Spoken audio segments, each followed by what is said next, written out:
So now what we're going to do is take those brainstorming notes that you created on the skills matching worksheet and turn those into actual bullet points that you can use on your resume. So let's take a look at some examples of how you can actually create those bullet points. We know that employers will look for your ability to communicate or evidence of that on your resume. And this student has some experience with her roadside fruit stand sales. So the question is, how does she take this experience and turn it into a bullet point that will attract her audience or her reader's attention? And remember, you only have 11 characters from the left side of the page, so maybe about 1 or 2 words to actually get your reader, get the hiring manager to want to look a little bit closer at your experience. So it's so important that you use those key words, the things like communicate, leadership, teamwork, or any of the skills and qualifications that are listed in your job opening. So again, with this example, since the employer is looking for communication skills, the student needs to think about, okay, what's the most effective word that I should start this bullet point with? So she came up with the word communicated, and let's take a look at the rest of the bullet point. So here's what she came up with. Notice that she quantified her experience by talking about the number of customers that she served a day. So anytime you can quantify your experience, you always want to do that as well. Okay, let's take a look at another example. So again, teamwork is another one of those top skills that all employers will look for. And in this case, the student had some experience working on a labor crew in Parks and Rec.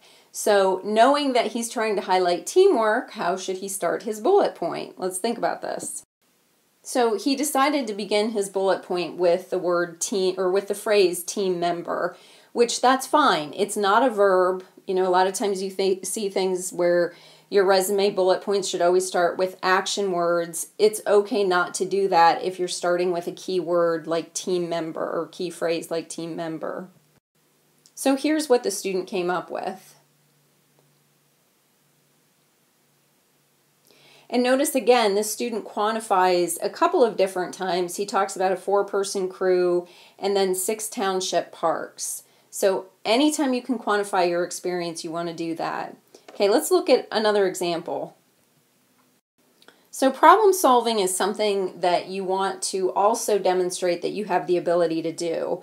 Now, even though the student wrote brainstorming notes where he talks about he had to handle customer complaints, you want to word your bullet points in a way that demonstrates that you're somebody who can do things. So rather than saying I had to handle customer complaints, word it in a way that demonstrates that you have the ability to do that. So he resolved all food and quality correctness issues.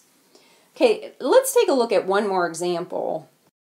Leadership is another skill that, as a matter of fact, it's the top skill right now that all employers are looking for. And it's possible that you may have gotten your leadership experience from like a club, for example, maybe an athletic team, possibly an organization. In this case, you don't necessarily have to create a bullet point that talks about what you did. If you were the ASM club treasurer, we kind of know what you did. So you can just simply list that title underneath a separate heading. And let's take a look at that. So let's say you have a heading that says leadership and involvement. So you definitely are highlighting the leadership that the employer is going to be looking for. But in this case, the student just simply highlighted it by listing that experience. And that's perfectly fine to do. Remember, your goal is to write a resume that allows the recruiter to see the keywords that they're searching for so that they want to learn more about you as a job candidate.